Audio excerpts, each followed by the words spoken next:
ഔദ്യോഗികമായി ചർച്ച ചെയ്യപ്പെട്ടത് ലൗകികാത വിഷയമാണ്. ആ വിഷയത്തെക്കുറിച്ച് പല പ്രാവശ്യം അനിലാൻജിയും അതുപോലെ ഞാനും പല പ്രാവശ്യം ഇതിനെക്കുറിച്ച് ഞങ്ങളുടെ നിലപാടുകൾ പറഞ്ഞിട്ട് പോലും ഈ പറയുന്ന രണ്ട് സ്ഥലത്തുള്ള സ്ഥാനാർത്ഥികളും ഇതിനെക്കുറിച്ച് ഒരു മറുപടി പറയാൻ വേണ്ടി പോലും തയ്യാറാവുന്നില്ല. അവര് ഇതിനെ അനുകൂലിക്കുന്നവരാണോ എന്ന് പറയണം. ഈ പറയുന്ന രണ്ട് സ്ഥലത്തും ഉണ്ടായിട്ടുള്ള പള്ളികളുടെ ആക്രമണങ്ങൾ ഉൾപ്പെടെയുള്ള പല വിഷയങ്ങൾ ഈ പറയുന്ന കേരള കോൺഗ്രസ് എന്ന് പറയുന്നത് പ്രത്യേകിച്ച് ക്രിസ്ത്യൻ സമുദായത്തിന് വേണ്ടിയിട്ട് അവർക്ക് വേണ്ടി നിൽക്കുന്ന സംഘടന എന്ന് പറഞ്ഞ് നിൽക്കുന്ന ആളുകളാണ്. റബ്ബറിന് വേണ്ടിയും ആ സമുദായത്തിന് വേണ്ടിയും ഉണ്ടായിട്ടുള്ള ഈ രാഷ്ട്രീയ പാർട്ടികൾ ഈ പറയുന്ന രണ്ട് വിഷയങ്ങളെയും അവർ അഡ്രസ്സ് ചെയ്യാൻ തയ്യാറാവുന്നില്ല. അതായത് അവർ ഈ പറയുന്ന കോട്ടയത്തെ ജനങ്ങൾക്ക് വേണ്ടിയിട്ട് ഒന്നും പറയാൻ തയ്യാറല്ല എന്നുള്ളതാണ് അതിൻ്റെ സത്യാവസ്ഥ. അതുപോലെ തന്നെ റബ്ബറിൻ്റെ വിഷയം എന്ന് പറയുന്നത് പത്തനംതിട്ടയിലും ഇവിടെയും ഒരേപോലെ, പ്രത്യേകിച്ച് കേരളത്തിലെ ബഹുഭൂരിപക്ഷം വരുന്ന എല്ലാ നിയോജകമണ്ഡലങ്ങളിലും ബാധിക്കുന്ന ഒരു പ്രശ്നമാണ് ഈ പറയുന്ന റബ്ബർ വിഷയം. ആ വിഷയത്തിൽ വളരെ ശക്തമായിട്ടുള്ള നിലപാടുകൾ ഞങ്ങൾ രണ്ടും ഒരുമിച്ച് എടുത്തിട്ടുണ്ട്. തീർച്ചയായും 250 രൂപയിലേക്ക് റബ്ബറിൻ്റെ വില കൊണ്ടുവരുന്ന പ്രവർത്തനങ്ങളുടെ പ്രാരംഭ നടപടികളും ആരംഭിച്ചിട്ടുണ്ട്. ഇതൊന്നും അഡ്രസ്സ് ചെയ്യാൻ പറ്റാതെ നിൽക്കുന്നവരാണ് ഈ രണ്ട് സ്ഥലത്തുള്ള സ്ഥാനാർത്ഥികളും എന്നുള്ള തിരിച്ചറിവ് ഇവിടുത്തെ മുഴുവൻ നമ്മുടെ വോട്ടർമാർക്കുണ്ട്. അതുതന്നെ ഞങ്ങളുടെ പ്രധാന വിഷയങ്ങളിൽ ഏറ്റവും പ്രധാനപ്പെട്ട വിഷയങ്ങൾ ഇതൊക്കെ തന്നെയാണ്. വിഷയവുമായി ബന്ധപ്പെട്ടുകൊണ്ട് നേരത്തെ കേന്ദ്ര ഏജൻസി അന്വേഷണം നടത്തിയിട്ട് അങ്ങനെ ഒരു സംഭവം ഇല്ല എന്ന് അന്വേഷിച്ചത് കേന്ദ്ര ഏജൻസിയാണ്, സ്റ്റേറ്റ് ഗവൺമെന്റ് ഏജൻസിയല്ല. അങ്ങനെ ഇല്ലാത്തൊരു ആരോപണം വീണ്ടും നിങ്ങൾക്കല്ലേ അതെങ്ങനെ പറയുന്നത്? ഈ പറയുന്ന കേരളത്തിൻ്റെ മുഖ്യമന്ത്രി AKNയുടെ അന്വേഷിച്ച ശേഷം അതിനെപ്പറ്റി ഉണ്ടെന്നുള്ള വളരെ വ്യക്തമായി പറഞ്ഞു കഴിഞ്ഞു. കോടതിയിൽ ഇവിടെ അന്വേഷണം നടന്ന ശേഷം അതിൻ്റെ തെളിവുകൾ സഹിതം വന്നിട്ടുള്ളതാണ്. ഇത് മാത്രമല്ല, ഇവിടുത്തെ മുഴുവൻ പോലീസ് ഡിപ്പാർട്ട്മെൻറ്റ് വർക്ക് ചെയ്യുന്ന ആളുകളും വളരെ വ്യക്തമായി പറഞ്ഞിട്ടുള്ളതാണ്. ഇത് ഞങ്ങൾക്ക് ഏതായാലും എല്ലാവർക്കും വളരെ വ്യക്തമായിട്ട് അറിയാം. നിങ്ങൾ പറഞ്ഞുകൊണ്ട് നിങ്ങൾക്ക് അറിയാവുന്ന കാര്യം തന്നെയാണിത്. ഇല്ല, ഇന്ന് ഇവിടെ ഈ പറയുന്ന ഈ പറയുന്ന കേരള സ്റ്റോറി പറഞ്ഞപ്പോൾ ഇത്രയും കൂടുതൽ ബഹളം ഉണ്ടാക്കേണ്ട ആവശ്യം എന്തുവാ?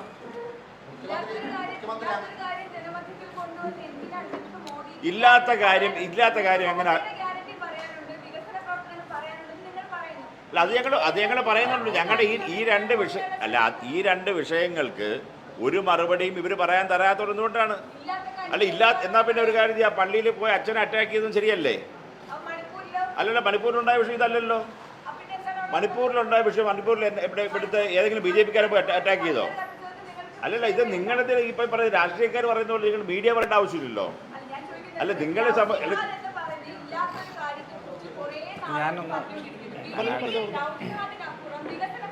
ഞങ്ങൾ വികസന പ്രവർത്തനത്തിൻ്റെ വിഷയങ്ങൾ വളരെ വിശദമായി തന്നെ കൃത്യമായി ഞങ്ങൾ പറഞ്ഞിട്ടുണ്ട്. ഞങ്ങളുടെ നിലപാടുകൾ എന്തെന്ന് പറഞ്ഞിട്ടുണ്ട്. അതിനകത്തുള്ള കാര്യം മുഴുവൻ അതിനുശേഷം ഞങ്ങൾ രണ്ട് കാര്യങ്ങൾ പറഞ്ഞതിനെക്കുറിച്ച് ഇവർക്ക് എന്താ ആൻസർ ഇല്ലാതെ ഞങ്ങൾ ചോദിക്കുന്നത്. ലൗകിക വിഷയം പറയുന്ന സമയത്ത് ഇവർക്ക് ആർക്കും ആൻസർ ഇല്ല. അതുപോലെ റബ്ബറിന്റെ വിഷയം പറയുന്ന സമയത്ത് ആൻസർ ഇല്ല. അതിനെക്കുറിച്ച് ഞങ്ങൾ ചോദിക്കുമ്പോൾ എന്താ ഉത്തരം പറയാത്തത്? മാനിഫെസ്റ്റോയുടെ കോപ്പികളെല്ലാം പെട്ടെന്ന് മുകളിലേക്ക് കൊണ്ടുപോകും. അവിടെ നിങ്ങൾ കേൾക്കില്ലായിരിക്കാം. പക്ഷേ ഇവിടെ രണ്ട് DGPമാർ വളരെ വ്യക്തമായി ഇവിടെ പറഞ്ഞിട്ടുള്ളതാണ്. അതുകൂടാതെ ഇവിടുത്തെ മുൻ മുഖ്യമന്ത്രി, ഏതായാലും കേരളത്തിലെ അത്രയും കൂടുതൽ പ്രധാനപ്പെട്ട ഒരു മുഖ്യമന്ത്രി വേറെ ഇല്ല. അദ്ദേഹം വളരെ വ്യക്തമായി നേരത്തെ പറഞ്ഞിട്ടുള്ള എന്തിനാ ഈ പറയുന്ന ഇവിടെ എന്തോ കേന്ദ്ര ഏജൻസി അന്വേഷിച്ചിട്ടില്ല, ഔദ്യോഗിക സംഭവം കണ്ടെത്താൻ കഴിഞ്ഞിട്ടില്ല എന്ന് പറഞ്ഞ് അന്വേഷണം നടത്തി പോയതാണ്. അങ്ങനെ സ്റ്റേറ്റ് ഗവൺമെന്റ് ഏജൻസി അല്ല, കേന്ദ്ര ഏജൻസി അന്വേഷണം നടത്തിയാണ്. അവരില്ലെന്ന് പറഞ്ഞൊരു ആരോപണം വീണ്ടും ഉണ്ടേ. ഇല്ല, അത് രണ്ടാമത് പരാതി പോയി അന്വേഷണം നടക്കട്ടെ. ഇപ്പോൾ കാര്യങ്ങൾ പുറത്തു വരും. മുമ്പ് അന്വേഷിച്ച കേന്ദ്ര ഏജൻസിക്ക് വീണ്ടും അന്വേഷിക്കാമല്ലോ. അന്വേഷിപ്പിക്കും, തീർച്ചയായിട്ടും, സംശയമില്ല. അല്ല, ഇതിനകത്ത് ഏതാണെങ്കിലും ലൗകികത ഇവിടെ ഉണ്ടെന്നുള്ള കാര്യത്തിൽ ഒരു സംശയവും ഇവിടെ സാധാരണ മലയാളിക്കില്ല. തെറ്റുപറ്റിയിട്ടുണ്ടാവും, തീർച്ചയാണ്. അങ്ങനെ ഒരു ഏജൻസി അന്വേഷിച്ചാൽ ഇല്ല എന്ന് പറഞ്ഞ് തെറ്റാണത്. ഏത് ഏജൻസി അന്വേഷിച്ചാലും. ഇന്ന് ബാംഗ്ലൂർ 188 രൂപയാണ് നമ്മളിപ്പോൾ സംസാരിക്കുമ്പോൾ 1 കിലോ റബ്ബറിന്റെ വില. ഇവിടെ ഉള്ള വില 180 രൂപയാണ്. ഇറക്കുമതി ചുങ്കവും കയറ്റിറക്കുമതി കൂടി കൂട്ടുമ്പോഴത്തേക്ക് ഏകദേശം 240 രൂപ 250 രൂപ വരണ്ടാണ് റബ്ബർ വില. എങ്ങനെ ഇറക്കുമതി ചുങ്കവും കയറ്റിറക്കുമതി കൂലിയും കൂടെ വരുമ്പോൾ ഇന്ന് റബ്ബറിന്റെ വില ആഭ്യന്തര വിപണി 240 രൂപയോളം വരേണ്ടതാണ്. നമ്മളിത് പറയുമ്പോൾ ഇവിടുത്തെ വൻകിട പേർ കമ്പനിയായിട്ടുള്ള MRFൽ അമിത്ഷായ്ക്ക് ഉൾപ്പെടെ നിക്ഷേപമുണ്ടെന്നുള്ള വാർത്ത പുറത്തു വരുമ്പോഴാണ്. ഇവിടെ MRF എത്രയോ വർഷങ്ങൾക്ക് മുമ്പ് തുടങ്ങിയ ഒരു സ്ഥാപനമാണ്. ആ സ്ഥാപനത്തിൽ അമിത്ഷായ്ക്ക് ഇൻവെസ്റ്റ്മെന്റ് ഉണ്ടെന്ന് പറയാൻ നിങ്ങൾക്ക് എന്ത് നാണം വരുന്നില്ലേ? ഇല്ലാത്ത കാര്യം എന്തിനാ പറയുന്നത്? ഇത് വെറുതെ രക്ഷപ്പെടും. കാരണം ഞാൻ ചോദിക്കട്ടെ, ഈ പറയുന്ന പ്രശ്നം എന്ന് പറയുന്നത് വില കുറഞ്ഞത് ഈ പറഞ്ഞ എൻ ഡി എ ഗവൺമെൻറ് പറഞ്ഞപ്പോഴല്ല, അതിന് മുമ്പ് പിന്നെ വില കുറഞ്ഞതാണ്. ആ കാലഘട്ടത്തിൽ വില കുറഞ്ഞതിനേക്കാൾ ഇപ്പം വില കൂടി ഇത്രയും വർദ്ധിക്കുക. ഇപ്പം എങ്ങനെ കൂടി? കോമ്പൗണ്ട് റബ്ബറിനും അതുപോലെ നാച്ചുറൽ റബ്ബറിനും ഡ്യൂട്ടി ഇമ്പോസ് ചെയ്തു. ഇതിനു മുമ്പ് ഇല്ലായിരുന്നു. ഇപ്പം പറയുന്ന ഇപ്പം ഏഷ്യൻ കൺട്രിയിൽ നിന്ന് മാത്രമേ ഉള്ളൂ കോമ്പൗണ്ട് റബ്ബർ ഇമ്പോർട്ട് ചെയ്യാൻ പറ്റുന്ന ഡ്യൂട്ടി ഇല്ലാതെ. അത് ഡ്യൂട്ടി ഇമ്പോസ് ചെയ്യാൻ വേണ്ടി പോവുകയാണ്. ഡ്യൂട്ടി ഇമ്പോസ് ചെയ്യുമ്പോൾ വില കൂടും. അത് ഞാൻ പറയും, ഇപ്പം ഇമ്പോർട്ട് ഡ്യൂട്ടി, അതായത് കോമ്പൗണ്ട് റബ്ബറിൻ്റെ ഇമ്പോർട്ട് ഡ്യൂട്ടി 10% ഈ പറയുന്ന നമ്മുടെ ഏഷ്യൻ കൺട്രീസിന് വരുന്നത്. ആ ഡ്യൂട്ടി ഇൻക്രീസ് ചെയ്ത് കഴിഞ്ഞാൽ ഇതിനേക്കാൾ കൂടുതൽ വിലയിലേക്ക് വരും.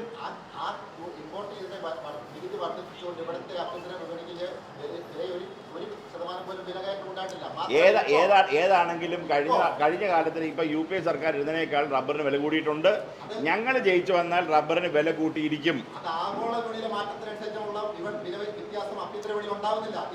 ഇപ്പൊ ഓൾറെഡി ഇപ്പൊ ഉണ്ടായി കഴിഞ്ഞല്ലോ, വില വ്യത്യാസം ഉണ്ടായി. ഇപ്പൊ ഞാൻ പറഞ്ഞു 10% കോമ്പൗണ്ട് റബ്ബർ, അതായത് കോമ്പൗണ്ട് റബ്ബർ ഇവിടെ മാനിപ്പുലേറ്റ് ചെയ്ത് കളർ ചെയ്ത് ഇവിടെ ഇമ്പോർട്ട് ചെയ്യുന്നുണ്ട്. അത് ഏഷ്യൻ കൺട്രീസിൽ നിന്നാണ്. അതിന് 10% ഡ്യൂട്ടി ഉള്ളൂ. ആ ഡ്യൂട്ടി ഉള്ളത് കൊണ്ടാണ് ഈ വില കയറി പോകാത്തത്. അതിന് ഡ്യൂട്ടി ഞാനിപ്പോൾ ഈ പറയുന്ന റബ്ബർ ബോർഡിൻ്റെ ചെയർമാനുമായിട്ടും ഇതിൻ്റെ മിനിസ്റ്ററുമായിട്ടും പ്രധാനമന്ത്രിയുമായും ഡിസ്കസ് ചെയ്ത് ഉറപ്പ് വാങ്ങിക്കുന്നതിനേക്കാൾ വലുതാണോ നിങ്ങൾ പറയുന്ന കാര്യം? ഞങ്ങൾ ജയിച്ചാൽ ഏതാണെങ്കിലും 250 രൂപ റബ്ബറിന് വില കൊണ്ടുവന്നിരിക്കും. ഇതിപ്പോൾ ഒരു വാണിജ്യ നാണ്യ വിലയായിട്ടോ അല്ലെങ്കിൽ ഒരു കാർഷിക വിലയായിട്ടോ റബ്ബറിനെ മാറ്റാൻ സാധിക്കത്തില്ല. അത് ടെക്നിക്കലി അന്വേഷിക്കണം. പക്ഷേ ഈ റബ്ബറിൻ്റെ വില കൊണ്ടുവരുന്ന കാര്യത്തെക്കുറിച്ചാണ് ഞങ്ങൾ ഡിസ്കസ് ചെയ്തിട്ടുള്ളത്.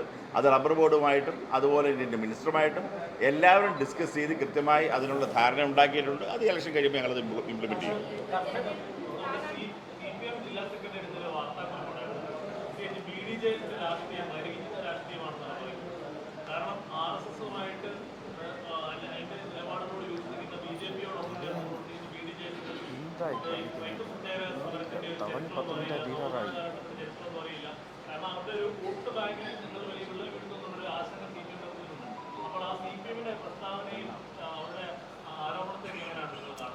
ഞങ്ങൾ ജയിക്കാൻ വേണ്ടി പോകുമ്പോൾ ഓട്ടോമാറ്റിക്കലി വരുന്ന കുറേ ആരോപണങ്ങൾ എന്നുള്ളത് മാത്രമേ ഞങ്ങൾ കാണുന്നു. അതിനൊന്നും വില കാണുന്നില്ല ഞങ്ങൾ.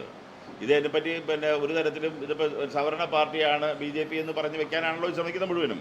അങ്ങനൊരു കാര്യമില്ലല്ലോ. ഇവിടെ ഇന്ത്യയുടെ പ്രധാനമന്ത്രി ആരാ? ഇന്ത്യൻ പ്രസിഡന്റ് ആരാണ്? ഇവിടെ BJP ഇവിടുത്തെ സംസ്ഥാന പ്രസിഡന്റ് ആരാണ്? ഇവിടുത്തെ മന്ത്രിയായിട്ടുള്ള ആരാ? ഞാൻ തന്നെ ആരാണ്? ഈ പറയുന്ന അതൊന്നും പറയുന്നതിന് ഒരർത്ഥമുള്ള കാര്യമല്ല. അതൊക്കെ ഏതൊക്കെയോ കാലങ്ങളിൽ ആരൊക്കെയോ പറഞ്ഞ കഥകൾ പിന്നെയും പറയുന്നു എന്ന് മാത്രം. അതിനൊന്നും അർത്ഥം ഞങ്ങൾ കാണുന്നില്ല.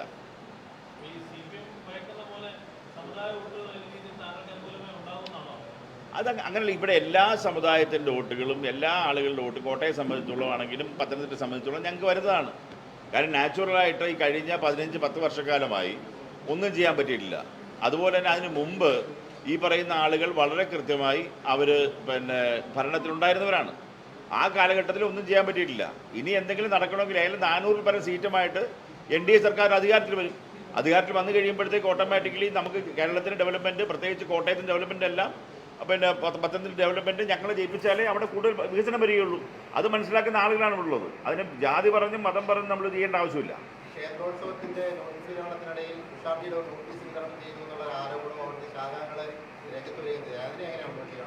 ഞാൻ അറിയാത്തൊരു കാര്യത്തെക്കുറിച്ച് എനിക്ക് മറുപടി പറയാൻ പറ്റില്ല.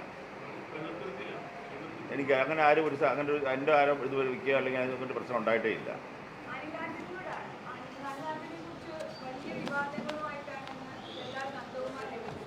താങ്കൾ തന്നെയാണ് കുറച്ച് മുമ്പ് തുഷാർജി ഒരു ചോദ്യം ചോദിച്ചപ്പോൾ വികസനത്തിനെ കുറിച്ച് സംസാരിക്കാതെ ബാക്കി എന്താണ് സംസാരിക്കുന്നത് പറയുന്നത്.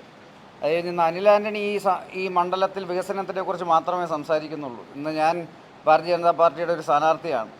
കഴിഞ്ഞ 10 വർഷം നമ്മുടെ സർക്കാർ ചെയ്തിട്ടുള്ള കാര്യങ്ങൾ, പത്തനംതിട്ട ജില്ലയിൽ അടുത്ത 5 വർഷം ചെയ്യാൻ പോകുന്ന കാര്യങ്ങളെക്കുറിച്ചും, ഈ കേരളത്തിലെ 20 സ്ഥാനാർത്ഥികളിൽ ആകപ്പാടെ ഈ 20 മണ്ഡലങ്ങളിൽ ചുരുക്കം ചില സ്ഥാനാർത്ഥികളാണ്. അതായത് ആ മണ്ഡലത്തിലെ സമഗ്ര വികസനത്തിനെക്കുറിച്ചും അടുത്ത 5 വർഷം വളരെ വ്യക്തമായൊരു ബ്ലൂ പ്രിൻറ്റുമെല്ലാം ഞാൻ ഇറക്കി വികസനത്തിനെക്കുറിച്ച് മാത്രം ചർച്ച ചെയ്ത് കഴിഞ്ഞ 1 മാസം നല്ല മൊമെൻറ്റം ഉണ്ടാക്കി ഞാൻ ഇന്ന് വിജയത്തിൻ്റെ പാതയിലാണ്. അത് കണ്ട് കോൺഗ്രസ് പാർട്ടിയും മാർക്സിസ്റ്റ് പാർട്ടിയും ഒരുപാട് കാര്യങ്ങൾ ചെയ്യുന്നുണ്ട്. ഇന്ന് 2 ദിവസം മുമ്പ് ആൻ്റോ ആൻ്റണി വിളറി പൂണ്ട് ഇപ്പോൾ EVM-നെയൊക്കെ കുറ്റം പറയുന്നുണ്ട്, കള്ള വോട്ടർമാരെക്കുറിച്ചൊക്കെ പറയുന്നുണ്ട്. അതുപോലെ കോൺഗ്രസ് പാർട്ടി, ഇപ്പം മാർക്സിസ്റ്റ് പാർട്ടിയും കോൺഗ്രസ് പാർട്ടിയും ആയാലും കോൺഗ്രസ് പാർട്ടി ഒരുപാട് നെറുകെട്ട രാഷ്ട്രീയം കളിക്കുന്നുണ്ട്. അതിൻ്റെ ഒരു ഭാഗമായിട്ട് അത് ഞാൻ കാണുന്നുണ്ട്. 15 വർഷം മുമ്പ് നടന്നു എന്നുള്ളൊരു സംഭവം, 15 വർഷം മുമ്പ് നടന്നു എന്നുള്ള സംഭവം ഇലക്ഷന് 15 ദിവസം മുമ്പ് പറയുന്നു. അത് കഴിഞ്ഞ് പിന്നെ നിങ്ങളെപ്പോലെ കുറേ പേരുണ്ട് ഇവിടെ ഇരിക്കുന്ന, എല്ലാവരെയും നോക്കി തന്നെയാണ് പറയുന്നത്. വിഷുവിൻ്റെ അന്ന് വലിയ എന്തൊക്കെയോ പ്രൂഫൊക്കെ തരുമെന്നൊക്കെ പറഞ്ഞ് അവിടെ എല്ലാം ബ്രേക്കിംഗ് ന്യൂസായിരുന്നു. വിഷു കഴിഞ്ഞ് 10 ദിവസം കഴിഞ്ഞു, ഇപ്പോൾ ഇലക്ഷന് 2 ദിവസം മുമ്പായി, എന്നിട്ടും തെളിവൊന്നുമില്ല. ഇന്നും ആണ്ടൊക്കെ പറഞ്ഞു തെളിവ് എൻ്റെ ഇൻസ്റ്റാഗ്രാമിൽ കിടക്കുന്ന ഒരു ഫോട്ടോയാണ് തെളിവായിട്ട് കാണിക്കുന്നത്. അതുപോലെ ഈ വിവാദ വ്യക്തിക്കെതിരെ, അതായത് എന്നെ മറ്റൊരു കേസിൽ കൊടുക്കാൻ ഇദ്ദേഹം ശ്രമിച്ചു എന്നൊക്കെ പറഞ്ഞ് വളരെ വ്യക്തമായൊരു വിറ്റ്നസ് 1-2 ഈ ചാനലുകളിൽ റെക്കോർഡിംഗ് വരെ കഴിഞ്ഞിട്ടുണ്ട്. പക്ഷെ അതൊന്നും റിലീസ് ചെയ്യുന്നില്ല. അതായത് ഇന്ന് കേരളത്തിൽ നടന്നുകൊണ്ടിരിക്കുന്നത്, ഭാരതീയ ജനതാ പാർട്ടിയും NDA സ്ഥാനാർത്ഥികൾ നല്ല രീതിയിൽ മുന്നോട്ട് പോകുന്നുണ്ട്. ഇന്ന് നമ്മൾ ഓരോരുത്തരും നിൽക്കുന്നത് പ്രധാനമന്ത്രി നരേന്ദ്രമോദിജിയുടെ പ്രതിനിധികളായിട്ടാണ്. ഇന്ന് കേരളത്തിലെ ഓരോ മണ്ഡലത്തിലും LDF സർക്കാരിനെതിരെ വലിയൊരു ജനവികാരമുണ്ട്. ഞാൻ നിൽക്കുന്ന പത്തനംതിട്ടയിൽ UDFൻ്റെ കഴിഞ്ഞ 15 വർഷത്തെ MP, അദ്ദേഹം 15 വർഷമായിട്ട് ഒരു വികസനവും നടത്തത്തില്ലെന്നുള്ളത് തന്നെയാണ് അവിടുത്തെ നാട്ടുകാരുടെ അഭിപ്രായം. ആദ്യത്തെ 5 വർഷം UDF സർക്കാർ കേരളത്തിലുണ്ടായിരുന്നു. ഈ ആൻ്റോ ആൻ്റണി MP ആയപ്പോൾ കേന്ദ്രത്തിൽ ഡോക്ടർ മൻമോഹൻ സിംഗിൻ്റെ സർക്കാരും ഉണ്ടായിരുന്നു. അല്ല, ഡബിൾ ബൂസ്റ്റ് കിട്ടിയ ഒരു സമയമായിരുന്നു. എന്നിട്ട് പോലും ആ മണ്ഡലത്തിൽ അധികം വികസനമൊന്നും നടന്നില്ല. കഴിഞ്ഞ 10 വർഷം നാട്ടുകാർ എന്നോട് പറയുന്നത് അവിടെ വെയിറ്റിംഗ് ഷെഡും ഹൈമാസ് ലൈറ്റും അല്ലാതെ അധികം ഒന്നും നടന്നിട്ടില്ല. അപ്പോൾ ഇന്ന് ഞാനവിടെ വന്നതിന് ശേഷം കഴിഞ്ഞ 7 ആഴ്ച അവിടെ ആ മണ്ഡലം മുഴുവൻ യാത്ര ചെയ്തു. എല്ലാത്തരം ജനങ്ങളുമായിട്ടും ഞാനവിടെ ഇൻ്ററാക്ട് ചെയ്തു. എല്ലാവരും ഇന്ന് വളരെ വ്യക്തമായി പറയുന്നു, നമുക്കവിടെ വികസനം വേണം, അവസരങ്ങൾ വേണം. മാറി മാറി LDFും UDFും വരുന്നു, പക്ഷേ അവിടെ അധികമൊന്നും നടക്കുന്നില്ല. അവർക്ക് വികസനം, അവസരങ്ങളൊക്കെ വേണം. അങ്ങനെ നാട്ടുകാരിന്ന് തന്നെ വളരെ നല്ല രീതിയിൽ അവർ എന്നെ അവിടെ അക്സെപ്റ്റ് ചെയ്ത് ഞാൻ മുന്നോട്ട് പോകുന്നു. ആ മൊമെൻറ്റം ഡീറെയിൽ ചെയ്യാൻ കോൺഗ്രസ് പാർട്ടിയും, കോൺഗ്രസ് പാർട്ടിയോട് ചേർന്ന് നിൽക്കുന്ന ചില മാധ്യമങ്ങൾ, ഇവരെല്ലാം എൻ്റെ മൊമെൻറ്റം ബ്രേക്ക് ചെയ്യാൻ പല കാര്യങ്ങളും ചെയ്യുന്നു. അത് മാത്രമായിട്ട് ഞാൻ കാണുന്നുള്ളൂ. ഇലക്ഷൻ കമ്മീഷൻ അതിൻ്റെ കംപ്ലയിൻറ്റ് കൊടുത്തു കഴിഞ്ഞു. മറ്റു കാര്യങ്ങൾ ഇലക്ഷൻ കഴിയുമ്പോൾ വളരെ വ്യക്തമായി ഞാൻ പറയും. കാര്യം നിങ്ങൾ പലരും ഇതുപോലെ പ്രൂഫുണ്ടെന്ന് പണ്ട് പല കേസിലും ചെയ്തതുപോലെ ഇങ്ങനെ എല്ലാ ദിവസവും പറയുന്നുണ്ട്. പക്ഷേ ഒരു പ്രൂഫും ഇല്ല. ഇതുവരെ ഇന്നും പ്രൂഫ് വരുമെന്നും പറഞ്ഞ് വന്ന് ഒരു പ്രസ് കോൺഫറൻസ് നടത്തി, ഒന്നുമില്ല. എൻ്റെ ഇൻസ്റ്റാഗ്രാമിൽ കിടക്കുന്ന ഒരു ഫോട്ടോ ആണ് എടുത്ത് കാണിക്കുന്നത്. പിന്നെ നിങ്ങളെപ്പോലത്തെ ചില മാധ്യമപ്രവർത്തകർ അതിനെ ഒരു വിഷയമാക്കി എൻ്റെ വികസനത്തിൻ്റെ അജണ്ട നിങ്ങൾ ഡീറെയിൽ ചെയ്യാൻ ശ്രമിക്കുന്നു. അപ്പോൾ ഇന്ന് ഞാൻ ചർച്ച ചെയ്യാൻ വന്നത് തുഷാർജിയുടെ കൂടെ 2 പ്രധാനപ്പെട്ട വിഷയങ്ങളാണ്. അതിനെക്കുറിച്ച് ഞാൻ ചർച്ച ചെയ്യും. അല്ലാതെ ഈ ഇത് ഞാൻ പറഞ്ഞു കഴിഞ്ഞു ഇതിനെക്കുറിച്ച്. ഇനി ഞാൻ ഇതിനെക്കുറിച്ച് ചർച്ച ചെയ്യാൻ ഞാൻ ആഗ്രഹിക്കുന്നില്ല. ഇത് ഇലക്ഷൻ കഴിയുമ്പോൾ തീർച്ചയായിട്ടും ഇതിനെക്കുറിച്ചുള്ള കാര്യങ്ങൾ നമ്മൾ സംസാരിക്കും. പിന്നെ ഇന്ന് തുഷാർജി പറഞ്ഞ 2 കാര്യങ്ങൾ, അതിൽ ഇന്ന് കേരളത്തിൽ നടന്നുകൊണ്ടിരിക്കുന്ന ചില സാമൂഹിക പ്രശ്നങ്ങളെക്കുറിച്ച് തന്നെയാണ് അദ്ദേഹം വളരെ വ്യക്തമായി പറഞ്ഞത്. ഇന്ന് നരേന്ദ്രമോദിജി, ഞാൻ പ്രതിനിധീകരിക്കുന്ന പാർട്ടി, ആ പാർട്ടിയിലെ ഏറ്റവും പരമോന്നതനായ നേതാവ്, അദ്ദേഹത്തിൻ്റെ കാഴ്ചപ്പാട് ഇന്ന് സബ്കാ സാത്ത്, സബ്കാ വികാസ്, സബ്കാ വിശ്വാസ്, സബ്കാ പ്രയാസ് എന്നാണ്. ഇന്ത്യയിലെ 140 കോടി ജനങ്ങളെയും ഒരുമിച്ച് കൊണ്ടുവന്ന് അടുത്ത 25 വർഷത്തിൽ ഇന്ത്യ ഒരു വികസിത രാജ്യമാക്കി മാറ്റും. അതുപോലെ അടുത്ത 5 വർഷത്തിൽ നമ്മുടെ ഗ്യാരണ്ടീഡായിട്ടുള്ള 3ാമത്തെ ടേമിൽ നമ്മൾ ലോകത്തിലെ 3ാമത്തെ ഏറ്റവും വലിയ സാമ്പത്തിക ശക്തിയായി മാറും. ഇതാണ് നമ്മുടെ ഇന്നത്തെ ഒബ്ജക്റ്റീവ്. അതിൻ്റെ ഭാഗമായി എല്ലാവരെയും ഒരുമിച്ച് കൊണ്ടുപോകാൻ ശ്രമിക്കുന്നു. കേരളത്തിൽ ഒരുപാട് നാളായിട്ട് പലരും UDFും LDFും ഇന്ന് മറ്റെല്ലായിടത്തും അവർ ഇറലവൻ്റാണ്. ഇപ്പോൾ മാർക്സിസ്റ്റ് പാർട്ടി പണ്ട് വെസ്റ്റ് ബംഗാളിലും ത്രിപുരയിലും അതുപോലെ പല സംസ്ഥാനങ്ങളിലും ഒരു ഫാക്ടറായിരുന്നു. പക്ഷേ ഇന്ന് ഇന്ത്യയിൽ കേരളം ഒഴിച്ച് ബാക്കി എല്ലായിടത്തും വട്ടപൂജ്യമാണ്. അതുപോലെ കോൺഗ്രസ് പാർട്ടി പണ്ട് 60 വർഷം കേന്ദ്രം ഭരിച്ചൊരു പാർട്ടിയാണ്. പക്ഷേ ഇന്ന് ഇന്ത്യൻ പാർലമെൻറ്റിൽ പ്രതിപക്ഷ നേതാവിൻ്റെ സ്ഥാനത്തിന് പോലും അർഹമല്ലാത്ത രീതിയിൽ ജനങ്ങൾ കഴിഞ്ഞ 2 തെരഞ്ഞെടുപ്പിലും തോൽപ്പിച്ചൊരു പാർട്ടിയാണ്. ഈ 2 പാർട്ടികൾക്കും ഇന്ന് കേരളത്തിൽ മാത്രമേ ഒരു ബേസുള്ളൂ. ഇപ്പോൾ 2 പേരും BJPനെ കുറിച്ചൊരു നറേഷൻ സെറ്റ് ചെയ്യാൻ കേരളത്തിൽ വളരെ വളരെ കഷ്ടപ്പെട്ട് ശ്രമിക്കുന്നുണ്ട്. അതിലൊന്ന്, ഭാരതീയ ജനതാ പാർട്ടി ഒരു ആൻറ്റി മൈനോറിറ്റി പാർട്ടിയാണെന്നാണ്. 2, ഇവിടെ നടക്കുന്ന പല പ്രധാനപ്പെട്ട വിഷയങ്ങളും ചില പ്രീണന രാഷ്ട്രീയത്തിൻ്റെ ഭാഗമായി മാത്രം അത് ജനങ്ങളിലേക്ക് എത്തിക്കാതിരിക്കാൻ ഒരുപാട് ശ്രമിക്കുന്നുമുണ്ട്. ഉദാഹരണത്തിന് ഇപ്പം ആൻറ്റി മൈനോറിറ്റി എന്നൊക്കെ ഒരുപാട് പറയുന്നുണ്ട്. ഞാൻ ക്രിസ്ത്യൻ സമുദായത്തിലുള്ള ഒരാളാണ്, പക്ഷേ അത് വിട്ടുകളാം. ഇപ്പം ഇന്ത്യയിൽ ക്രിസ്ത്യൻ സമുദായം കേരളത്തിന് പുറത്ത് വളരെ വലിയൊരു ഫാക്ടറായ 9 സംസ്ഥാനങ്ങളുണ്ട്. ഗോവയും 8 നോർത്ത് ഈസ്റ്റേൺ സംസ്ഥാനങ്ങൾ. ഇവിടെ ക്രിസ്ത്യൻ സമുദായത്തിൻ്റെ വോട്ടില്ലാതെ ഒരു പാർട്ടിക്കും ഒരു സർക്കാരും ഉണ്ടാക്കാൻ സാധിക്കില്ല. 9 ഇതുപോലത്തെ സ്റ്റേറ്റുകളുണ്ട്. ഇന്ന് പണ്ടും ഗോവ നമ്മൾ ഭരിച്ചിട്ടുണ്ട്. 6-7 വർഷം മുമ്പ് നോർത്ത് ഈസ്റ്റിൽ ഒറ്റ സംസ്ഥാനങ്ങൾ നമുക്കില്ലായിരുന്നു. പക്ഷേ ഇന്ന് കഴിഞ്ഞ 10 വർഷം നോർത്ത് ഈസ്റ്റേൺ സംസ്ഥാനങ്ങളിൽ നമ്മൾ ചെയ്തിട്ടുള്ള വികസന പ്രവർത്തനങ്ങൾ കാരണം മാത്രം കഴിഞ്ഞ 10 വർഷം ഈ നോർത്ത് ഈസ്റ്റേൺ സംസ്ഥാനങ്ങളിൽ 6 ലക്ഷത്തോളം കോടിയാണ് അവിടുത്തെ ഇൻഫ്രാസ്ട്രക്ചർ ഡെവലപ്മെൻറ്റിനും കണക്ടിവിറ്റിക്കും എല്ലാം നമ്മൾ അവിടെ ചിലവാക്കിയത്. ഇന്ന് ആക്ട് ഈസ്റ്റ് പോളിസി എല്ലാം കഴിഞ്ഞ് ഇന്ന് നോർത്ത് ഈസ്റ്റിൽ 8 സംസ്ഥാനങ്ങളിൽ 7 NDA ഭരിക്കുന്നു. ഗോവ NDA ഭരിക്കുന്നു. 8 സംസ്ഥാനങ്ങൾ 9 സംസ്ഥാനങ്ങളിൽ 5 BJP ഒറ്റയ്ക്ക് ഭരിക്കുന്നു. മറ്റ് 3 NDA ഭരിക്കുന്നു. അതായത് അവിടെ എല്ലാം ക്രിസ്ത്യൻ സമുദായത്തിലുള്ള എല്ലാവരും BJPക്ക് തന്നെയാണ് വോട്ട് ചെയ്യുന്നത്. പക്ഷേ ഇവിടെ ഇരുന്ന് ഇപ്പം പലരും സൂചിപ്പിച്ച പോലെ മണിപ്പൂരിൽ എന്ത് സംഭവിച്ചു? മണിപ്പൂരിൽ സംഭവിക്കുന്ന ഒരു ട്രൈബൽ ഇഷ്യൂ ആണ്. അവിടെ ഡ്രഗ് റിലേറ്റഡ് ആയ ഇഷ്യൂ ഉണ്ട്. അത് റിലീജിയസ് കോൺഫ്ലിക്റ്റ് അല്ല. അത് അവിടുത്തെ ക്രിസ്ത്യൻ സമുദായത്തിലുള്ളവർ തന്നെ വളരെ വ്യക്തമായി പറയുന്നുണ്ട്. ഞാൻ പത്തനംതിട്ടയിൽ ഒരു സ്ഥാനാർത്ഥിയായിട്ട് നിൽക്കുന്ന ഒരു വ്യക്തിയാണ്. എനിക്ക് വേണ്ടി 4 നോർത്ത് ഈസ്റ്റേൺ MLAമാർ കഴിഞ്ഞ 5 ആഴ്ച എനിക്ക് വേണ്ടി ക്യാമ്പയിനിങ്ങിന് വന്നിരുന്നു. ഒരാൾ മണിപ്പൂരിൽ നിന്നുള്ള ഒരു ക്രിസ്ത്യൻ സമുദായത്തിൽ നിന്നുള്ള ഒരു MP ആയിരുന്നു. പലരുമായിട്ടും ഇൻ്ററാക്ട് ചെയ്തു. അവർ അവിടുത്തെ കാര്യങ്ങൾ വളരെ വ്യക്തമായി ക്രിസ്ത്യൻ സമുദായത്തിലുള്ള ഒരുപാട് പേരോട് പറയുന്നുണ്ട്. അവർക്ക് സത്യം മനസ്സിലായി തുടങ്ങി. എന്നിട്ടും ഇവിടെ കേരളത്തിലുള്ള UDFും LDFും പിന്നെ നിങ്ങളെപ്പോലെ ചിലവരുമൊക്കെ അതിൻ്റെ ഭാഗമാണ്.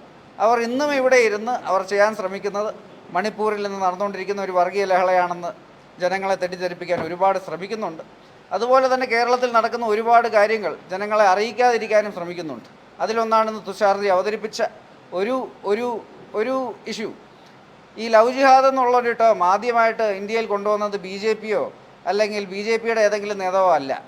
2008 2 ബിഷപ്പുമാർ കേരളത്തിൽ വെച്ച് മാർ ജോസഫ് കല്ലറക്കാട് പിതാവും അതുപോലെ മാർ ജോസഫ് പ്ലാമ്പാനി 2 പിതാക്കന്മാരാണ് 2008 ഈ ടേം ആദ്യമായിട്ട് ഇന്ത്യയിൽ ഉപയോഗിച്ചത്. 2009 ജേക്കബ് പുന്നൂസ് അദ്ദേഹമായിരുന്നു DGP. അദ്ദേഹമാണ് ഇങ്ങനെ ഒരു ഇഷ്യൂ ഉണ്ടെന്ന് ആദ്യമായിട്ട് കേരളത്തിൽ അവതരിപ്പിച്ചത്. ഞാനിന്ന് സ്ഥാനാർത്ഥിയാവുന്നത് പത്തനംതിട്ടയിലാണ്. ഈ ഇഷ്യൂ ആദ്യം ഇന്ത്യയിൽ ഒരു കേസുണ്ടായി രജിസ്റ്റർ ചെയ്തത് ഞാൻ മത്സരിക്കുന്ന പത്തനംതിട്ടയിലാണ്. ഇതെല്ലാം വാസ്തവമാണ്. നിങ്ങൾ നാട്ടുകാരെ അറിയിച്ചാലും അറിയിച്ചില്ലെങ്കിലും ഇത് വാസ്തവമാണ്. അത് കഴിഞ്ഞ് ഇപ്പോൾ നിങ്ങൾ കാണുന്ന കാര്യങ്ങൾ ഇപ്പോൾ നിങ്ങൾ പലരും പറയുന്നു ആൻറ്റി മൈനോറിറ്റി. എന്താ ആൻറ്റി മൈനോറിറ്റി?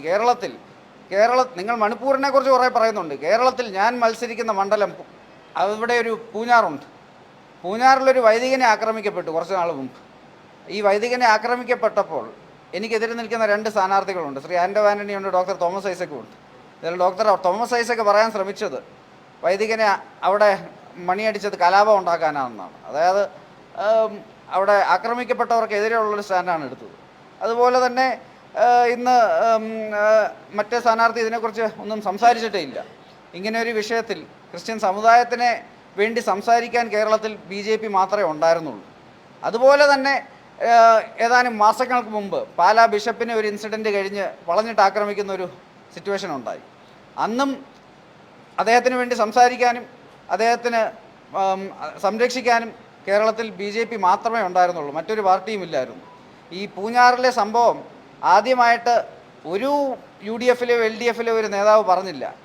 ഇന്ത്യൻ പ്രധാനമന്ത്രി പത്തനംതിട്ടയിൽ ഞാൻ മത്സരിക്കുന്ന മണ്ഡലത്തിൽ വന്നപ്പോൾ അദ്ദേഹമാണ് ആദ്യമായിട്ട് വളരെ വ്യക്തമായി ഈ ഇഷ്യൂ നാട്ടുകാരുടെ മുന്നിൽ അവതരിപ്പിക്കുകയും നിയമം ആരെയും കയ്യിലെടുക്കാൻ സമ്മതിക്കില്ല എന്ന് വളരെ വ്യക്തമായി പറഞ്ഞു. ഇന്ന് ക്രിസ്ത്യാനികൾ മേജർ ഫാക്ടറായിട്ടുള്ള 7-8 സംസ്ഥാനങ്ങളിൽ ഒരു സംസ്ഥാനം ഒഴിച്ച് ബാക്കി എല്ലാം ഭാരതീയ ജനതാ പാർട്ടിയും NDAയുമാണ് ഭരിക്കുന്നത്. അതിൻ്റെ അർത്ഥം തന്നെ ഈ സമുദായത്തിലുള്ളവർ BJPയിൽ പൂർണ്ണ വിശ്വാസം ഇന്ത്യയിൽ ഒരറ്റം തൊട്ട് മറ്റേ അറ്റം വരെ നൽകുന്നുണ്ട്. അത് തന്നെയാണ് ഇന്ന് കേരളത്തിൽ നടന്നുകൊണ്ടിരിക്കുന്നത്. അതിൻ്റെ വലിയൊരു സ്റ്റെപ്പായിരുന്നു ഇന്നലെ കേരളത്തിൽ ആദ്യമായിട്ട് ഒരു ഓർഗനൈസ്ഡ് ചർച്ച്, ബിലീവേഴ്സ് ചർച്ചാണ്. പത്തനംതിട്ടയിൽ നല്ല സ്വാധീനമുള്ളൊരു ചർച്ചാണ്. എനിക്കും തിരുവനന്തപുരത്ത് നിൽക്കുന്ന രാജീവ് ചന്ദ്രശേഖർജിക്കും 2 പേർക്കും പരസ്യമായിട്ട് പിന്തുണ പ്രഖ്യാപിച്ചു. ആദ്യമായിട്ടാണ് അത് പറഞ്ഞിട്ടുണ്ട്. ഞാൻ എൻ്റെ നമ്മൾ അയച്ചു തന്നേക്കാം. അത് വെറുതെ ഇല്ലാത്ത കാര്യം പറയണ്ട. ആദ്യമായിട്ട് പിന്തുണ പ്രഖ്യാപിച്ചു. ഇൻ്റർനാഷണൽ ന്യൂസും ദേശീയ മാധ്യമങ്ങളും എല്ലാം കവർ ചെയ്തിട്ട് നിങ്ങളൊരു നല്ല വിഭാഗം അത് നന്നായിട്ട് മറച്ചു വെച്ചു. അത് മറച്ചു വെക്കാനുള്ള സാഹചര്യവും എനിക്കറിയാം. പല നേതാക്കളും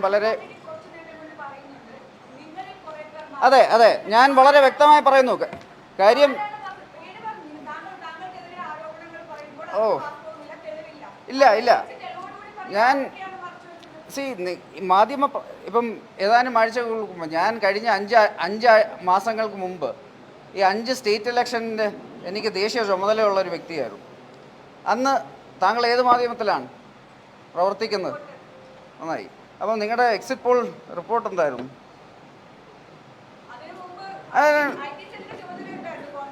അല്ലല്ല, ഇതിൽ പലരും 5 സംസ്ഥാനങ്ങൾ കഴിഞ്ഞപ്പം പറഞ്ഞത് 3 സംസ്ഥാനങ്ങൾ BJP തോറ്റ് കഴിഞ്ഞു, മിസോറാമിൽ കോൺഗ്രസ് ഏറ്റവും വലിയ ഒറ്റക്കക്ഷി, ഇതൊക്കെ വായിച്ച കാര്യങ്ങളാണ്. അവസാനം തെരഞ്ഞെടുപ്പ് കഴിഞ്ഞപ്പോൾ 3 സംസ്ഥാനങ്ങൾ നമ്മൾ ജയിച്ചു നല്ല ഭൂരിപക്ഷത്തോടെ. മറ്റ് 2 സംസ്ഥാനങ്ങളിലും നമുക്ക് ചരിത്രത്തിൽ ഏറ്റവും വലിയ നല്ല റിസൾട്ടാണ് കിട്ടിയത്. പക്ഷേ ഇതിൻ്റെയൊക്കെ നേരെ വിപരീതമാണ് ഇവിടെ റിപ്പോർട്ട് ചെയ്തുകൊണ്ടിരിക്കുന്നത്. ഞാൻ ഇതുവരെ നല്ല ഭൂരിപക്ഷത്തിൽ ജയിക്കും തീർച്ചയായിട്ടും. ഓൾ ഇന്ത്യ നമ്മൾ ഓരോ ബൂത്തിലും മിനിമം 370 വോട്ടെങ്കിലും കൂട്ടാൻ തന്നെയാണ് നമ്മുടെ ടാർഗറ്റ്. അത് പത്തനംതിട്ടയിൽ നമ്മൾ മീറ്റ് ചെയ്യും, നല്ല ഭൂരിപക്ഷത്തിൽ ജയിക്കും. കോൺഗ്രസ് ദേശീയ രാഷ്ട്രീയത്തിൽ ഭരിച്ച് ഈ രാജ്യത്തെ ഈ അവസ്ഥയിലേക്ക് എത്തിക്കുന്നു. താങ്കളുടെ പിതാവ് ദേശീയ രാഷ്ട്രീയത്തിൽ ഒരു മുഖമായിരുന്നു, മന്ത്രിയായിരുന്നു.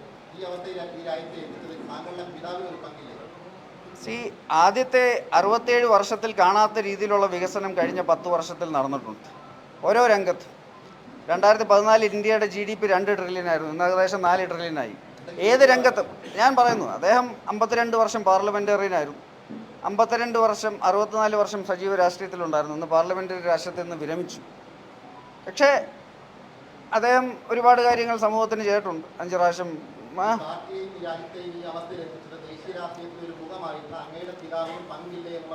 കോൺഗ്രസിൻ്റെ ഏറ്റവും വലിയ വിഷയങ്ങളിലൊന്ന് അവരുടെ അഴിമതിയായിരുന്നു.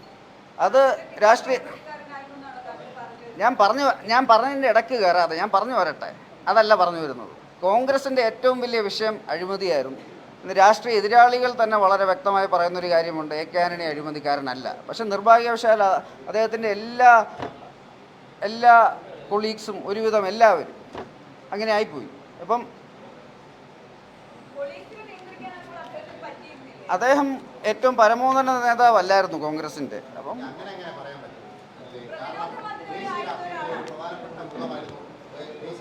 ഗാന്ധി കുടുംബവുമായി ഏറ്റവും അടുപ്പമുണ്ടായിരുന്ന ഒരാളായിരുന്നു AK ആന്റണി. അങ്ങനെയുള്ള AK ആന്റണി അത്തരം അഴിമതിയുള്ള ഒരു പാർട്ടിയിലാണ് നിൽക്കുന്നതെങ്കിൽ അദ്ദേഹത്തിന് ഇപ്പോഴും കോൺഗ്രസ് പാർട്ടിയോട് വിട പറഞ്ഞ് പുറത്തേക്ക് വരത്തില്ലേ? അദ്ദേഹം പാർലമെന്ററി രാഷ്ട്രീയത്തിൽ നിന്ന് വിരമിച്ചു. ഇന്ന് ഇന്ത്യൻ ജനത നരേന്ദ്രമോദിജിയിലും ഭാരതീയ ജനതാ പാർട്ടിയിലും ദേശീയ ജനാധിപത്യ മുന്നണിയിലും പൂർണ്ണ വിശ്വാസത്തോടെ പിന്നെയും നമുക്ക് വോട്ട് ചെയ്യുന്നുണ്ട്. 2014-ലും 2019-ലും രാഹുൽ ഗാന്ധി നയിക്കുന്ന കോൺഗ്രസ് പാർട്ടിയെ പ്രതിപക്ഷ നേതാവ് സ്ഥാനത്തിന് പോലും അർഹമല്ലാത്ത രീതിയിൽ ഇന്ത്യൻ ജനത തന്നെയാണ് തോൽപ്പിച്ചത്. ഈ തെരഞ്ഞെടുപ്പിലും അത് തന്നെയാണ് വരാൻ പോകുന്നത്. നമ്മളിവിടെ ചർച്ച ചെയ്യാൻ വന്ന 2 പ്രധാനപ്പെട്ട വിഷയം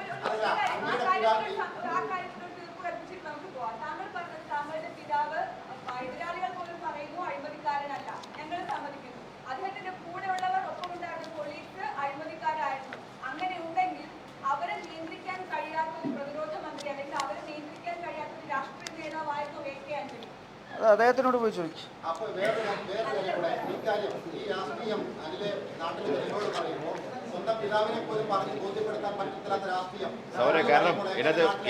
ഇവിടെ വിഷയം AK ആന്റണിയോ കോൺഗ്രസോ അല്ല, ഇവിടെ 2 പ്രധാനപ്പെട്ട വിഷയം ഉന്നയിച്ചു. ഇത് വേറെ കാര്യമുണ്ട്. നമ്മൾ ഇതുവരെ ഇന്ത്യയിൽ ഇങ്ങനൊരു ഗവൺമെൻറ് വരും എന്ന് ഒരിക്കലും കരുതിയിരുന്നതല്ല. ഇത് നമ്മൾ കാലാകാലങ്ങളായി ഇന്ത്യക്ക് സ്വാതന്ത്ര്യം കിട്ടിയ ശേഷം സാധാരണ ഓരോ പ്രാവശ്യങ്ങളിലും കോൺഗ്രസ് ഗവൺമെൻറ് സെൻട്രലിൽ വരും. ഒരു സെൻട്രൽ ഗവൺമെൻറ്റിൻ്റെ അധികാരം എന്തെന്ന് പോലും ഒരു കാലഘട്ടത്തിൽ ഇന്ത്യയിലുള്ള സാധാരണ ജനത്തിന് അറിയില്ല. എന്തിന് ശേഷൻ എന്ന് പറയുന്ന ഒരു ഇലക്ഷൻ കമ്മീഷൻ ഉണ്ടായപ്പോഴാണല്ലോ എന്താണ് ഇതിൻ്റെ വില എന്നുള്ളത് നമ്മൾ മനസ്സിലാക്കുന്നത്. ഇപ്പം ഗവർണറുടെ എന്തൊക്കെ അധികാരമുണ്ടെന്ന് മനസ്സിലാകുന്നത് ഇപ്പം ഈ ഗവർണർ വന്നപ്പോൾ ആണ്.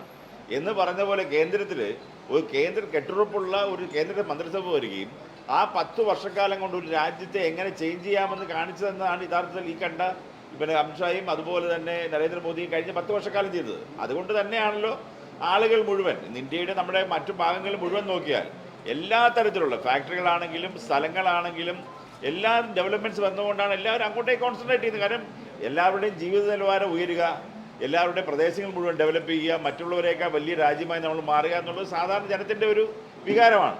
അത് കഴിഞ്ഞ 10 വർഷക്കാലം കൊണ്ട് 10-65 വർഷക്കാലം കൊണ്ട് ചെയ്യാൻ പറ്റാത്ത കാര്യങ്ങൾ ഈ ഗവൺമെൻറ് ചെയ്തു എന്നുള്ള വലിയൊരു ഫാക്ടറുണ്ട്. നമ്മൾ ഇന്നുവരെ കാണാത്ത ഒരു വ്യത്യാസമാണ് കഴിഞ്ഞ 10 വർഷം കണ്ടത്.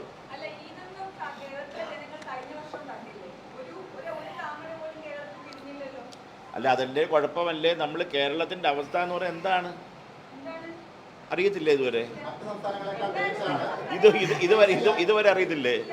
കഷ്ടമാണ്. അല്ല, അതായത് ഞാൻ നിൽക്കുന്ന ചൂടാകാതെ എൻ്റെ പൊന്ന് റിപ്പോർട്ടറെ, ചൂട് ഇത്രയും വികാരം വേണ്ട. ഞാൻ നിൽക്കുന്ന പത്തനംതിട്ടയിൽ ഞാനൊന്ന് പറഞ്ഞു കഴിഞ്ഞിട്ട് ഞാനിവിടെ CPM-നേക്കാൾ വലിയ CPM ആകാതെ അവര് നോക്കിക്കോളൂ. അല്ല ഇപ്പൊ ഇത്രയും കൂടുതൽ ഞങ്ങളോട് എൻ്റെ റിപ്പോർട്ടർ എന്തിനാ ഞങ്ങളോട് ദേഷ്യപ്പെടുന്നത്? റിപ്പോർട്ടർ ഞങ്ങൾ സൗമ്യമായിട്ടല്ലേ പറയുന്നത്. റിപ്പോർട്ടർ ഞാൻ കേൾക്കുന്നു പറയാം, ചാടിക്കടിച്ച് കൊല്ലാതെ. നമുക്ക് കേരള സംബന്ധിച്ചുള്ള ഒരു വ്യവസായമില്ല, ഒരു പുതിയ ഫാക്ടറികളോ. കഴിഞ്ഞ ഇന്ത്യക്ക് സ്വാതന്ത്ര്യം കിട്ടിയിട്ട് ഇത്രയും വർഷങ്ങളായി.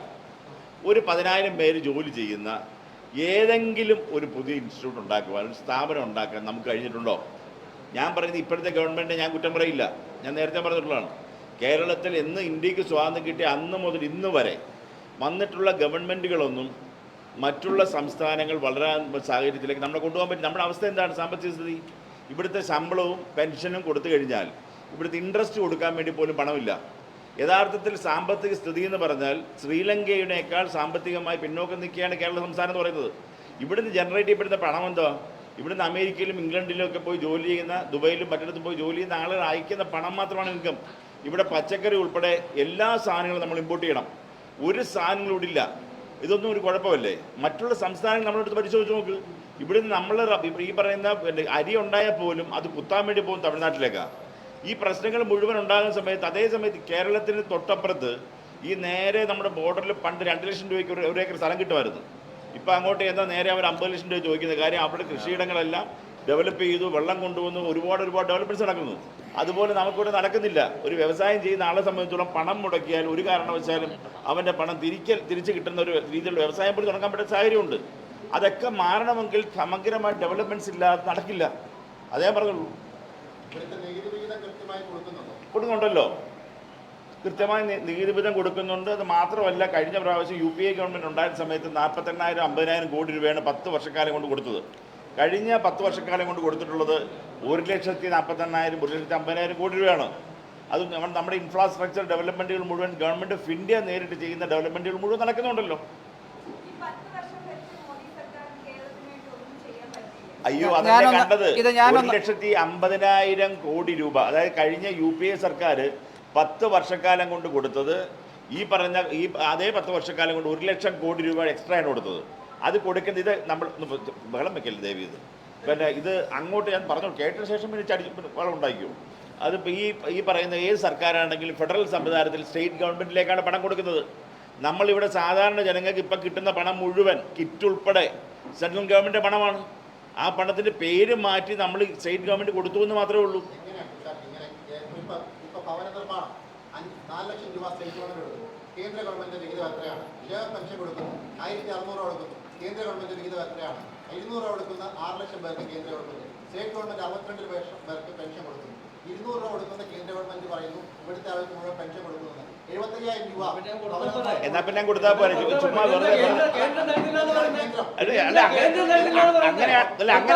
അങ്ങനെയാണെങ്കിൽ കൊടുത്താൽ പോരെ? അല്ലല്ല ഇത് അല്ല അത് അങ്ങനെ പറയില്ലേ? അല്ല ഞാൻ ഹൈക്കോടതി പോയി, കോടതി മുഴുവൻ പോയി, ഇവിടുന്ന് കൊടുക്ക്. നിങ്ങൾ തിരുവനന്തപുരത്ത് പോയി കൊടുക്കാൻ അല്ലത് ഇല്ലാത്ത കാര്യം പറയാതെ. ആലപ്പുഴ ബൈപ്പാസ് ആരാ പണിത്? ആരാ റിയാസാ? ഇക്കാണോ പണിത്? അല്ലല്ലോ, കേന്ദ്ര ഗവൺമെന്റാ പണിത്.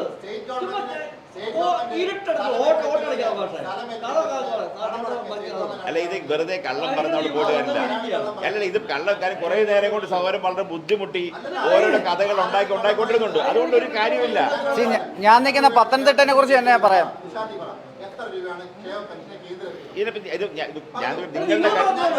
നിങ്ങൾ പറഞ്ഞോ 5,000 കോടിയാണോ 50,000 കോടിയാണോ? 5,000 ആണോ 50,000 ആണോ? ഒരു കണക്ക് പറയണം. മന്ത്രി ഒന്നാ, മുഖ്യമന്ത്രി ഒന്നാ, മരുമോൻ വേറെ, കൈരളി വേറെന്ന് പറയില്ല. ഒരു കണക്ക് പറ. സൗര കൈരളി ചാനലിന്റെ താല്പര്യത്തിനനുസരിച്ച് ഞാൻ തരാമോ? നിങ്ങൾ പറ, എത്ര അല്ല എത്ര രൂപ പറ. ഞാൻ തരാം. അല്ല ഞങ്ങളിപ്പോ ഇത് പറഞ്ഞ് തർക്കിച്ച് ഞങ്ങളെ വഴി മാറ്റി വിടാൻ നോക്കണ്ട കാര്യം.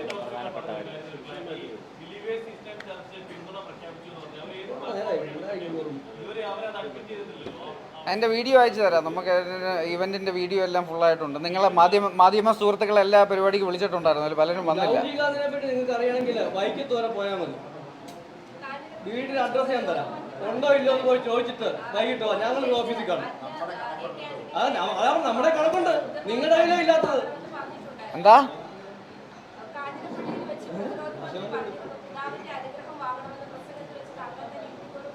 അതെ, അദ്ദേഹം വേറെ കുറേ കാര്യങ്ങൾ പറഞ്ഞിട്ടുണ്ടായിരുന്നു ആ പ്രസംഗത്തിൽ. അതിൻ്റെ ഒരു ലൈൻ മാത്രമായിരുന്നു.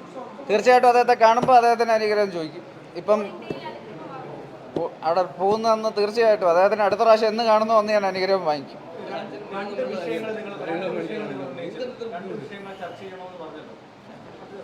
എനിക്ക് സമയത്തിൻ്റെ പരിധിയുണ്ട്. അൺഫോർച്ചുനേറ്റ്ലി 3 മണിക്ക് എനിക്ക് മറ്റൊരിടത്ത് എത്താനുണ്ട്. രണ്ട് വിഷയം എന്നുള്ളതല്ല, ഞങ്ങൾ ഈ പറയുന്ന മറ്റുള്ള വിഷയങ്ങൾ ഞങ്ങൾ ഓൾറെഡി എക്സ്പോസ് ചെയ്ത് കഴിഞ്ഞു.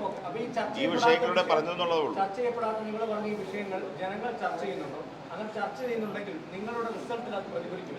തീർച്ചയായിട്ടും ഒരു സംശയം വേണ്ട.